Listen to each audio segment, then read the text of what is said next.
welcome, first of all, to the 2008 Coase Lecture. I'm very grateful that you're all here. It's unusual for us to have laptops at a Coase Lecture, but that's just a way of saying that some people here, for obvious reasons, think this is just another class that they're attending or something like that. But you'll quickly see that that's not true, and that this is really one of the special events of the law school calendar. It is meant to be a topic on law and economics aimed in particular at our first-year students. But as you can see from the presence of many faculty colleagues and others, it's much more than that, and we hope that it's a source of conversation and provocative ideas that we can talk about in the hallways and at coffee maps and anywhere else that our hearts desire. So our speaker this year, as you know from the poster, which I have trouble deciphering as it appears around the building, is Professor Lee Fennell, and she's easy for me to introduce because I feel like I'm her biggest fan. I believe that I have read every word she's ever written. I don't mean private letters, though people don't write private letters anymore, so perhaps I have read those as well. Professor Fennell is yet another example of our great taste in bringing new faculty to Chicago. And she has some experiences in training elsewhere. She has done time at Georgetown in Texas and Illinois and Virginia, and previously at Chicago as a Bigelow Fellow some time ago, where I believe I first met her earlier in both of our lives. But now she's here exactly as she belongs. And many of you have met her through property, and some of you have or will meet her through state and local government law or through thinking about the welfare state. And I hope that all of you have already met her or will meet her through her great writing. So it's a great pleasure to present to you Professor Lee Fennell.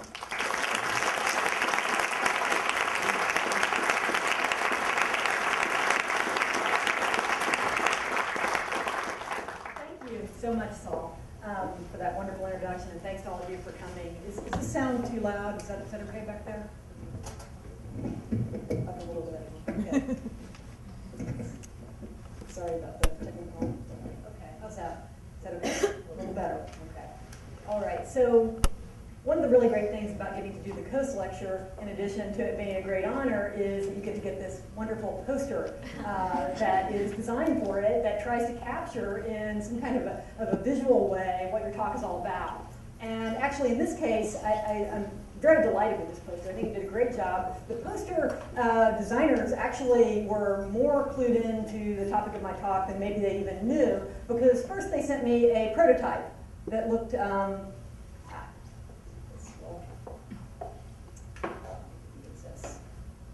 looked like that. As you can detect, there's a slight difference there, and I'm not sure why they decided to change it, but I really like having sort of both of these because this is really all about. Okay, so so slices and lumps. These sound like they are in fact nouns, but they're also verbs. And in fact, they can be sort of the answer to a question, which is what does a superhero invented by the property professor do to make the world a better place? Well, she slices and lumps. And the reason why this is so important, if you sort of imagine a superhero, the configurator, who goes about sort of slicing things up and lumping them together as needed whenever doing so yields more total social value, we can see that would be a very handy superhero to have around. And so I hope to convince you of that. Of course, if we were in the zero transaction cost world that Ronald Coase so skillfully rendered for us, we would all be able to engage in the configurator's tasks, sans, capes. But in the real world, we need a little bit more help with the task, and so that's sort of what this lecture is about. All right, so moving on, there's sort of 4 slices to the lecture, and you may experience it as one big lump. But first of all, sort of why lump, why slice? What do we gain from it? Difficulties and overcoming them. Legal lumps, sort of what it means, what are the legal implications of thinking in slices and lumps, and then what to do when all of the aggregation work or slicing work involves you and your other selves, sort of interpersonal dilemmas. Okay, so to get into this topic, first of all, it may be helpful to think of things that arrive in chunks that you might want or need to divide up. So a lot of young lawyers, for example, sort of complain that they wish that they could have a job that involved a little bit less work, even if it meant a little bit less pay. You may, at times, wish that you had a house that expanded only when you were entertaining, for example, or a car that materialized just when you needed it and was priced accordingly, or maybe a dog that provided half the affection and required only half the walking. Okay, so more on that actually in a moment. There's also a lot of things that maybe have to be split up. So maybe you're a co-owner of something, whether it's an inherited farm or maybe a couch in a group house that you live in, or maybe it's some kind of an interest in a business like a catering firm. And things have to be split up and you have to figure out how to do that. It's sort of a constant problem that comes up a lot in law. There's also lots of instances where things arrive in fragments and you would prefer to be able to put them together, either sort of acting alone or with other people. Lots of examples of this. You might want to put together money to buy something like a car, or you might want, along with other people, to put together contributions to create some public good, like maybe a bridge. You might also want to put together effort, create some kind of a result, like maybe a research paper, or a washboard abdomen, or legal reform, perhaps. You might want to put together votes to create some kind of a political result. You might need to put together patent licenses to produce something. Or you might wish that you could put together all the little pieces of extra space that you see in a line of parallel parked cars, that if you could just sort of put them together, there'd be enough space for your car. So, you can't do this. Law and markets can help us to some degree slice and lump, but you can't always get what you want configuration-wise. And sometimes that's the efficient outcome, because it's not all about what you want, right? All these slicing and lumping issues involve multiple claimants who have some kind of claim on the resource at issue, and you have to interact with them, even if those other claimants are only just other versions of you. You still have to interact with them, and it may be that on balance, when everyone's interests are taken into account, it's not efficient to actually reconfigure in the way you have in mind, once the costs of doing so are taken into account. On the other hand, we can't infer from the fact that configuration is in existence as it is that it's sort of the best one, because configurations can stick in place for not only for sort of good reasons, because it's the efficient configuration, but also for bad reasons, because of transaction costs. And particularly, we'll be talking about strategic behavior and the ability for that to keep good reconfigurations from happening. Okay, so to think about this question a little bit more, it's helpful to have in mind a tool from economics, and this is a very simplistic version of this tool, the production function. Okay, so here's a very simple production function here. Let me see if I can get that to disappear. Oh, that's not good.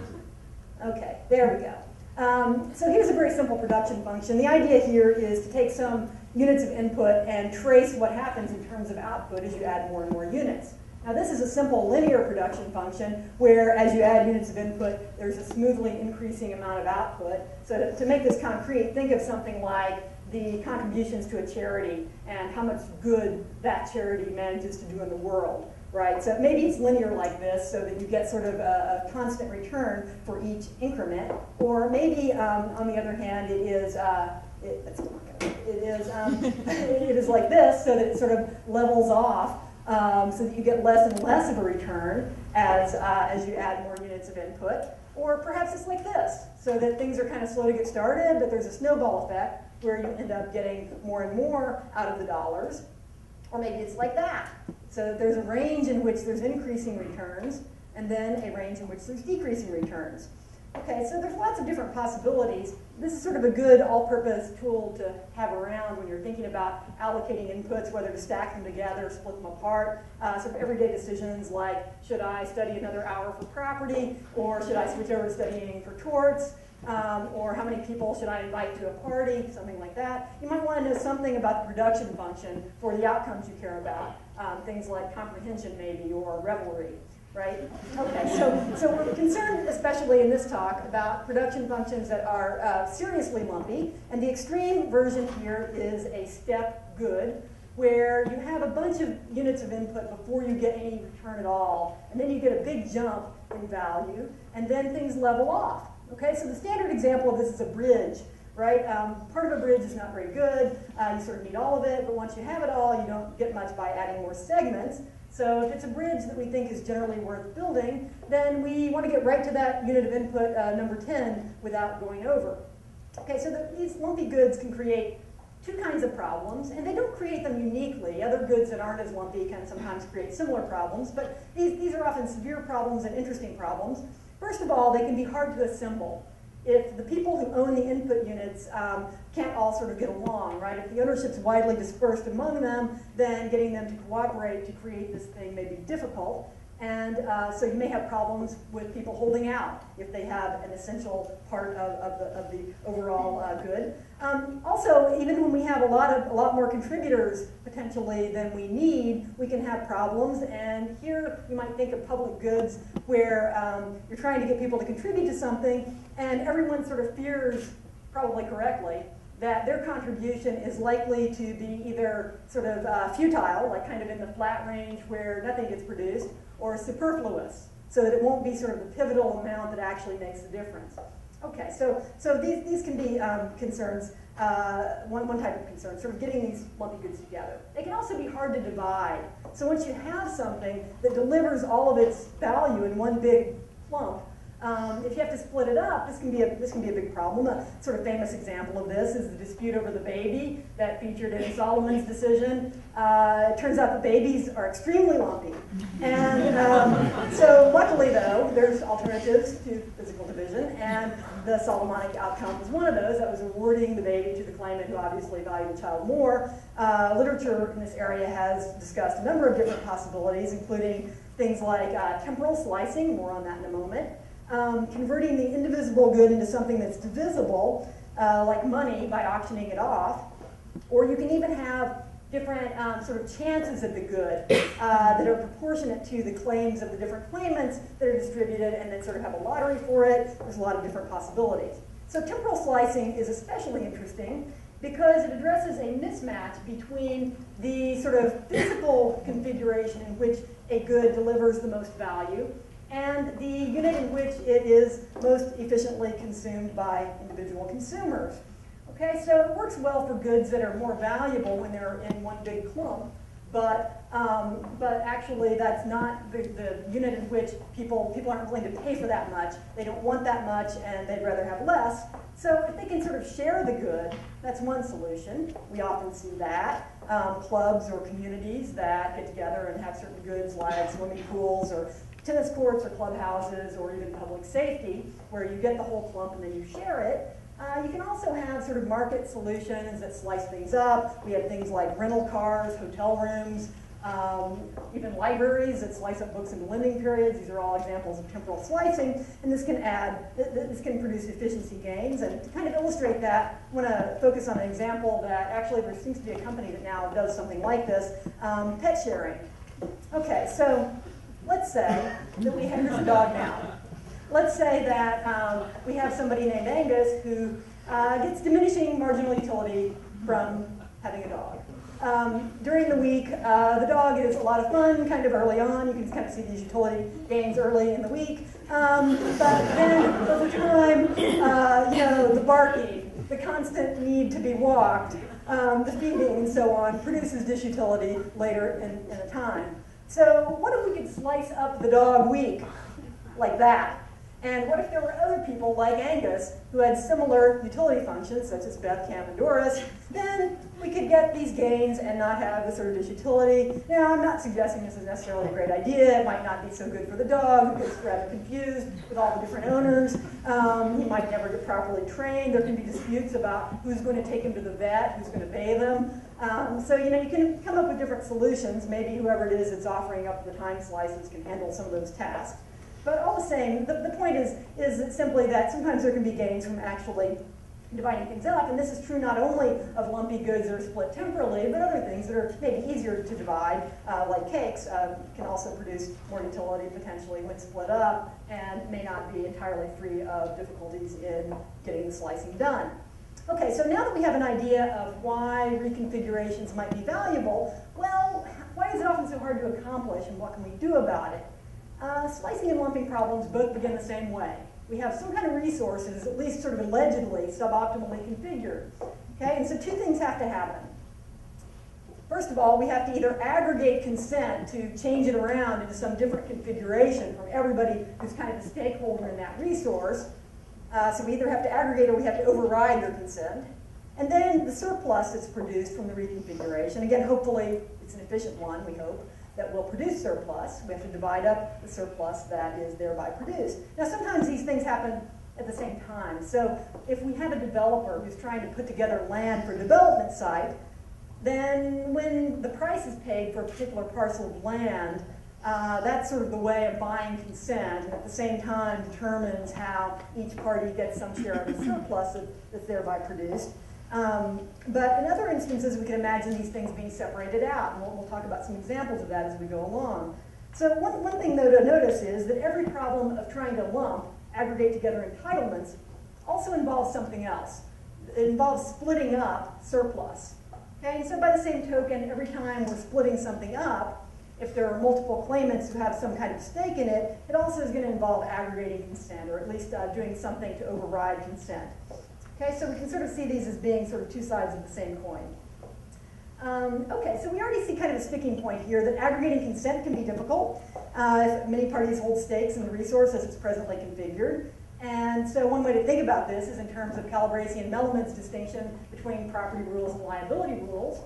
If the interest in a particular existing configuration is protected by a property rule, then that means that each stakeholder effectively holds a veto over getting it reconfigured and may behave strategically in an effort to get more of the surplus that will result. Now, law has at its disposal ways to counter that. We can turn to liability rules that allow for the entitlement to be transferred without the entitlement holder's consent by payment of some amount of money that is usually determined by a third party, like a court or an agency. And so once we have those kinds of alternatives, we might say, well, you know, this reconfiguration thing doesn't sound that hard. We can always just override consent and split up the surplus any old way, and voila, we have the reconfigured thing.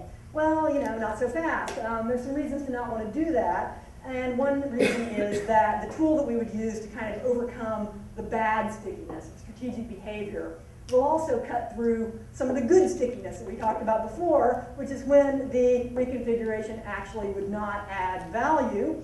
And that might be the case if, well, whenever we actually have a sale, we have at least some test that the person who's giving up the entitlement is getting something in exchange that they value more highly, so it gives us some certainty that it's moving to a higher valuing user. When there's consent being overridden, we don't have that kind of assurance. Okay, so just a little bit of a dramatization of this point. This is maybe a little too obvious, but I have the PowerPoint available here, so I'm not afraid to use it. If we imagine that the blue circles here are entitlements that should happen, or the efficient ones, and the white circles are ones that actually shouldn't happen. And that's because the entitlements are more valuable in fragments than if they were assembled. Well, you know, if we have this property rule here, right, you know, there may be some trouble getting over the bar, and some of the good ones won't make it through. We can lower the bar. We can make it a liability rule. That's all good. We get the good ones going through, but also one of the not so good ones. And this is something that lines up to a lot of problems that you'll run into in law, of sort of type 1 and type 2 errors, false negatives and false positives. Here's sort of the question of whether, if we have a choice between making things too easy or too hard, which way should we go? Just to make it a little bit concrete, if we have a land assembly problem and we have a fragment holder, Fran, who is essential to this development project, her fragment is, we have would be a similar Arnie who's trying to buy it and keeps offering her more and more money, 3-4 times fair market value. She keeps saying no. Well, there's a couple things that might be going on. One is that it might be an honest expression of her valuation. And if so, and if Arnie's not willing to pay it, then the configuration wouldn't be a valuable one. It's more like one of the white dots, and so we're not sad when it doesn't happen. She may be what Gideon Parchamovsky and Peter Siegelman have dubbed a hold-in. That is, somebody who's not strategically holding out, but actually has a higher valuation. On the other hand, she might really be a holdout. She might just be strategically claiming that she doesn't want to sell. It's just a ploy to try to get more surplus. And so she may just be bluffing. And in that case, the fact that the configuration ends up getting stopped would be a bad thing. Okay, so one thing to sort of think about this problem is that in competitive markets, we don't worry so much about this kind of strategic behavior about reconfigurations not happening because there's competition. So if a hardware store resists selling me a sprocket that I really need in order to fix my bicycle, it's sort of an essential part, then that's not such a big problem if there's other places I can go, other hardware stores that I can go to get that sprocket. But a lot of these lumping and splitting problems actually involve instances where there's unique goods that you can't sort of go and get somewhere else. But even there, even when it's something like land that's unique, there still can be some differences that can tell us how great the risk is of a kind of holdout dynamic in a given case.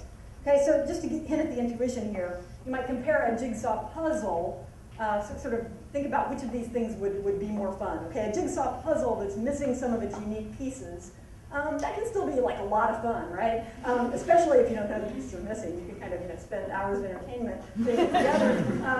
Maybe it's disappointing at the end. You'd like to have all the pieces, but it's still a lot of fun. Compare that with some kind of electronic toy that just won't do anything entertaining at all until it has all of its batteries, right? So that's a case where having sort of all the pieces matters a lot more. We can translate the same kind of idea into land situations by returning to this idea of the production function. So here, if we're trying to assemble land for a railroad, and we assume that there's just one viable route that it needs to take, then we really need all the pieces, or we don't have anything at all, and that increases the risk of holdout, okay? Because anybody can kind of try to resist giving us the sort of essential fragment. But maybe we're trying to put together land for something else, like a shopping mall. It's possible that the sort of production function for the surplus in this case takes a different shape, so that even if we can't get all the pieces, we still can get something pretty valuable. So, we'd rather have 10, but if we have 9, then maybe it's possible to build around the holdout, or just make the shopping mall smaller, or something like that. So in these cases, holding out is riskier because you may not end up with the surplus, and therefore we're less concerned about sort of sticking with giving people veto rights to the reconfiguration. Okay, so in instances though where we're really kind of worried about overriding consent, or when we're worried about the holdout problem, what should we do? Well, one thing we can do is override consent. Another thing we can try to do is get consent to a protocol for splitting up the surplus, sort of splitting apart those two elements that we looked at before. First, getting consent to a protocol for how you're going to split up surplus, and then later having the surplus actually divided up. So to make this concrete, here's a sort of well-known example where we have a protocol for dividing cake, right?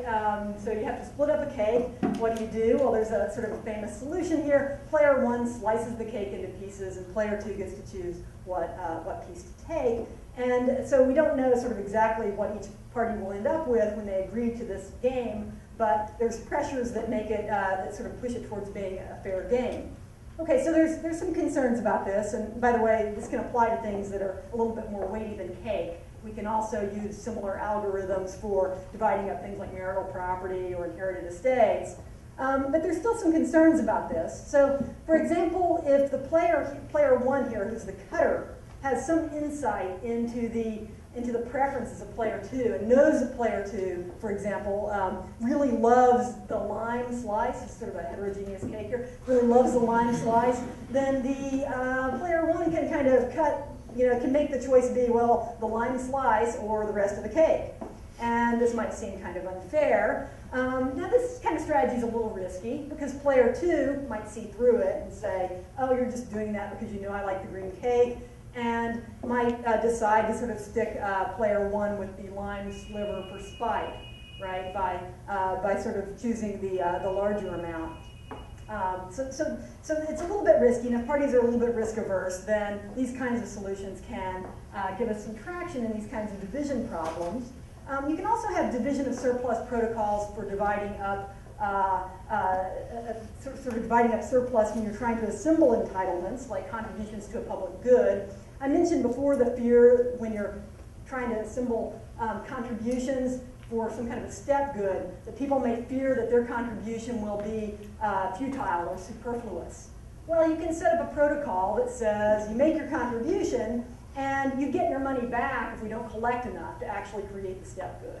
Or if we collect too much, we'll give you back a share of that, so that everybody is more in the position of providing the sort of pivotal contribution rather than having this kind of fear of it not being enough. There's other ideas that are kind of like this that have been discussed in the patent area. Doug Lichtman has talked about one, having some kind of a most favored nations clause, where a licensee who's trying to collect patent, who's trying to make sure that they have all the necessary patent licenses, would promise all of the known patent holders that they're interacting with that they will get at least as good a deal as any patent holder who later kind of emerges out of the shadows. And the idea there is to kind of tie together the distribution of surplus so that everyone is assured that they won't get kind of a bad deal and get kind of a sucker payout.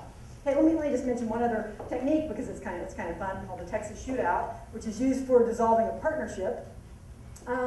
Let's say that we have partner 1 and partner 2 here, and they were partners. They decided the partnership would be better off in the hands of just one of them. So they're trying to figure out what to do about this problem. Well, this is sort of a solution. We can set up this protocol where partner 1 says how much partner 1 thinks that half of the partnership is worth, and this gives partner 2 a choice. Partner 2 can choose to exercise a call option, which means paying partner 1 the very amount that partner 1 stated, and then getting partner 1's share, so now partner 2 owns the whole enterprise. Or partner 2 also has the choice, when partner 1 gives the quote, of exercising a put option, which means that partner 2 is forcing partner 1 to pay the amount that was just quoted, and then effectively buying out partner 2's share so that partner 1 ends up with everything. Okay, so this sort of uncertainty about whether you're going to end up buying or selling creates pressures for partner 1 to give some kind of a fair valuation, and so it can help to counter some of these concerns about valuations generally. So these are all sort of techniques are all sort of part of a family of self-assessed valuation mechanisms that have been studied a lot in legal literature, including by some people here, like Saul Levmore and Richard Epstein, among others. The basic idea is really simple, that the person who has the stake in the entitlement is in the best position to say what it's worth. If we can just sort of find a way to get them to be honest. Okay, so one way to make them be honest is leave them uncertain whether they're buying or selling. You can try it for other pressures as well. One kind of famous example is the law of general average contribution in Admiralty, which required merchants to place valuations on their shipments. And that would have two implications. It meant that if your goods were lost at sea, you would get compensated that amount. It meant that if someone else's goods were lost at sea, though, you would have to help pay for those goods that were lost at sea based on a tax that was based, in turn, on your own valuation. Okay, so the idea here is that if you value your goods too low, they're probably going to be the very first things that are tossed into the ocean if there's a storm, and you won't get compensated enough. If you value them too high, you instead may get stuck with a really big bill for having to pay for somebody else's goods. Okay, now we can also imagine, I've talked sort of about these protocols being something people might consent to be part of, but you could also make them mandatory. And one variation, as my students know, that has been discussed a lot in the eminent domain context is having people value their own property and have that have implications both for what they get compensated in eminent domain and what they have to pay in property taxes. Okay, so there's a lot of issues that come up with those sorts of solutions, but it's at least sort of intriguing to think about how we might deal with these configuration problems in a way that's maybe more sensitive to valuations than would be a traditional liability rule. Okay, so let's go ahead though and talk about the next slice here. What are the legal implications of thinking in slices and lumps? Well, first and most obviously, the law can be involved in things like overriding consent and setting these kinds of protocols up.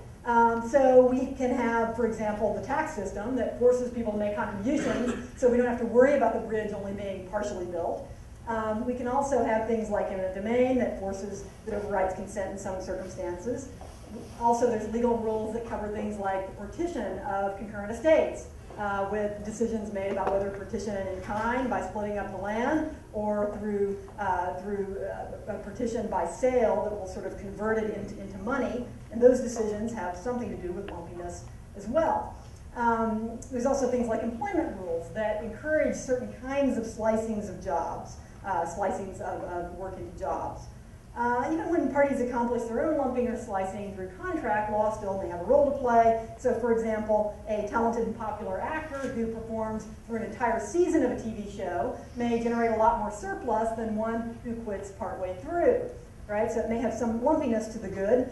Contracts seem capable of making people commit to that, but what's to stop someone from threatening to walk off the set partway through unless the contract is renegotiated on terms that are more favorable? And this is exactly what James Gandolfino, the star of The Sopranos, did a few years ago. It actually worked, he got more money. Law can sort of determine by specifying contract remedies, it can have something to say about these things as well. Okay, another thing, the way that law sort of comes into play here is that law often speaks to circumstances or conditions or occurrences that have a lumpy or step-good quality. So maybe we have a fishery that's either going to remain above a sustainable level or it's going to enter a death spiral. We're going to have a species of animal that experiences a population crash or it doesn't. We have pollution that maybe if it moves above some critical threshold will create catastrophic results. So law may have a task of trying to aggregate together sort of enough units of care or forbearance to avoid the bad result and get sort of below whatever critical threshold is involved. And it has to find also a way to split up whatever surplus is gained by the society as a result of doing that. Another complication that comes in is when the inputs to these kinds of results are themselves lumpy. Sometimes people have to make binary choices about whether to do something or not do something rather than having kind of a continuous choice. And this can make a difference to how society addresses problems. To use an example provided by Thomas Schelling, suppose that we have a disease that can be optimally controlled if 90% of the population is vaccinated against it. Well, it's not really possible for everyone to be like 90% vaccinated. People can either be sort of all the way vaccinated or not vaccinated at all. And so if we make everyone do it, we might be overdoing things. If we let people choose, we might get too little vaccination. So maybe we have to come up with some kind of a system where we auction off no vaccination permits and put the proceeds, give the proceeds to everybody who actually gets vaccinated or something of that nature. To take an example from torts, if you have, for example, a bicyclist and an automobile that are on a dark country road at night trying to create a valuable good, a crash-free coexistence, their contributions are interdependent, as you know. They may also have lumpy qualities, too. If the bicyclist wears a reflective helmet, the motorist may be able to maintain a higher speed than otherwise. If the motorist has installed super effective brakes on the car, the bicyclist may be able to dress all in black and veer playfully around the road, and there may still be no accident, right? So some of these inputs that I've mentioned, like the kind of brakes or whether to have a special flashing protective helmet, are binary investments that an actor either makes or doesn't make, and others like speed or how far you are from the curb are continuous variables. And law has a lot to say about how to divide up these kinds of inputs, but in deciding how to do this, it may be relevant, in thinking about whether to mandate particular inputs or to tax or subsidize them, to think about lumpiness and whether a given party's sort of slate of choices comes from a continuous menu or whether it comes from a lumpy menu. Okay, so just sort of to adapt, I guess, Calabresi's phrase of looking for the cheapest cost avoider, we might also want to pay some attention to who's the cheapest cost precaution slicer, in a sense, who's able to sort of customize or scale their inputs to care. Okay, so all these things are kind of the law of lumps.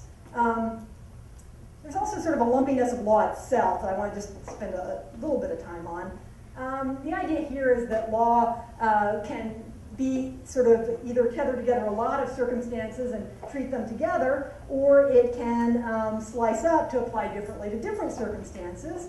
If we tie it to our production function idea, we might ask how a law's performance on different dimensions like clarity or salience or administrability or effectiveness bears on how much law, how many different circumstances are linked together, how thinly sliced it is. We can also think of law as an output that may, in fact, be easier, it may be costlier to produce a single law than to produce smaller single-purpose laws, or vice versa.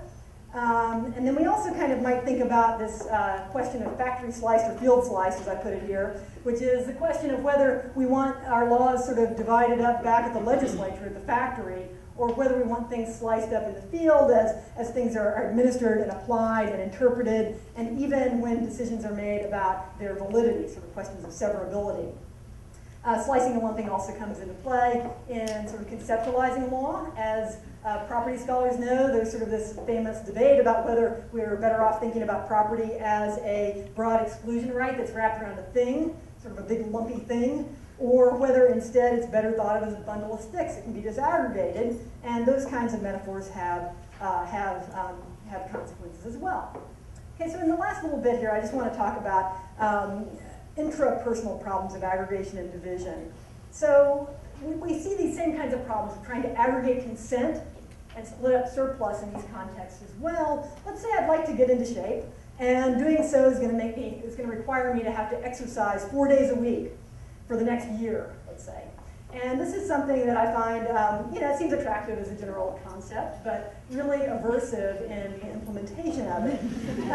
And so the idea is I have to aggregate together these distasteful bits of physical activity into this result. And that means that there's not just aggregation, but also figuring out how to divide up those tasks and the resulting surplus. My individual selves are very crafty and are likely to tell me that any given day is not the best day to go to the gym. And also, none of the current selves are really going to get to enjoy all this great physical fitness because it's going to come later. And so they may say, why should I have to work for free? I mean, I'm not going to get anything out of it. There's also kind of, I do have a continuing identity, but there's a big question of how close the relationship really is with my future selves. Derek Parker's work has kind of explored this idea. There's also a problem that the results may take a step change. So there may be some level of fitness that's sort of noticeable or whatever, but short of that, I may not get much. And so if my current self knows that all of my tomorrow selves are really unreliable in going to the gym, they're going to have the same fear that people have about sort of giving futile contributions to a step good project like a bridge. That it's all going to be it's going to sort of result in this half-built bridge, and it's not worth attempting. So how do we get the selves to aggregate these fitness inputs, for example? Well, I might try to turn over some of the work to a third-party enforcer who can kind of, try to herd these selves in some way. And so there's sort of questions of how that might work. Well, interestingly, Stephen King, the horror writer, and Ian Ayres, the Yale Law School professor, both have taken a crack at answering this question. So first, Stephen King has a short story called Quitters, Inc., in which there's sort of this secretive clinic that has really good success rates for getting people to stop smoking and lose weight. It turns out that their methods involve violence. If you get into the program, then your loved ones may suffer electric shocks or having their fingers sliced off if you lapse. So this is quite bad. This is sort of the third-party enforcer coming in and punishing each temporal self that does not go along with the program. Well, now on Ian Ayres' program. Along with co-founders Jordan Goldberg and Dean Carlin, he started a company called StickK, some of you may have read about on our faculty blog, for example, that's designed to help you keep your commitments to yourself. Again, sort of these commitments like not smoking or losing weight or exercising. The Ayres plan also has sort of a third-party enforcement mechanism to it. Let me just flip a quick thing here of what all is involved here.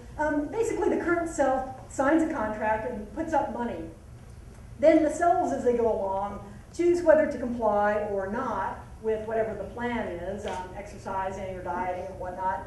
And if they fail to go along, then there are deductions from this amount of money that was put up, and it goes somewhere, like to a charity. It's not a charity that you actually get to pick, so it's a charity they pick. Or you can designate an anti-charity, a cause you really don't like, or it can go to an individual. It can even be a really hated individual. And here the idea is that you will be motivated to comply because you don't want to see the money go to these other destinations. At the end point of your plan, the future self gets whatever's left in the fund, if anything. Okay, so this is a far cry from electric shock, so I'm not really meaning to compare it to Stephen King's plan, but it still seems kind of hard on the selves. The current self is deprived of money right now, has to put it into this fund, and is asked to participate in this very aversive self-improvement scheme. If the plan succeeds, the future self gets both the money and the improvement. If the plan fails, the future self gets neither, loses money and doesn't get the improvement either. And so the whole scheme is sort of undertaken and agreed to by a version of one's current self. Here it's helpful to think of Hirsch, Sheffrin, and Richard Thaler's distinction between the planner self, that's really plugged into the long-range preferences that one may have, long-range plans, and the doer self, who's sort of in charge of the heavy lifting of actually acting in the world. And here we have the planner self sort of casting about for a way to get the doer self to do what should be done here. And here we have the planner self sort of picking up a stick and saying, you better do it, or I will do something bad, like give away your money to someone that you hate. If we sort of think about this problem in light of the reconfiguration steps we talked about here, first aggregating together consent and dividing surplus, we may be able to come up with some other alternatives. So rather than threaten the present self with a bad outcome, if she doesn't participate in the self-improvement scheme, which is sort of like trying to override consent in a sense, or force consent, while leaving all the surplus, if any, with the future self, maybe consent to the scheme could be bought from the present self somehow by the future self. So maybe we could have something like carrot K. How would that work? Well, let's just think about this. I'm curious to see what people think. The current self could sign a contract and put money into a locked savings account. Then, when the self at various points in time, T1, T2, T3, complies, a third-party enforcer is empowered to go into that savings account and pay predetermined rewards for that good behavior at preset intervals to the compliant self. And then at the end point, the future self gets full access to the savings account. So the future self in this story gets either the improvement, the sort of compliance along the way, or the money. The current self gets rewarded for going along with the plans, actually getting some of the surplus as a result. Now there's real questions of whether this would actually be very motivating. You might have to be pretty liquidity constrained for this to help. But it might actually work if you put enough money into this locked fund, because maybe you want to go do something and you need money and you have to go to the gym in order to earn it from this third-party enforcer that you deserve to get the money. So it's at least worth thinking about. One other possibility deserves a quick mention, and that's the possibility that the law might assist people in making pre-commitments and sticking to them. In other words, help them in these kinds of self-aggregation projects. So in Illinois, for example, people can actually put themselves on a self-exclusion list that will be a way of banning themselves from casinos, and also I think from being able to win lotteries. We can imagine more fine-grained versions of this idea. Jay Bhattacharya and Darius Lakdawala proposed a voluntary smoking license that was designed to actually allow people to opt into making smoking more expensive for themselves by effectively giving them a cigarette tax.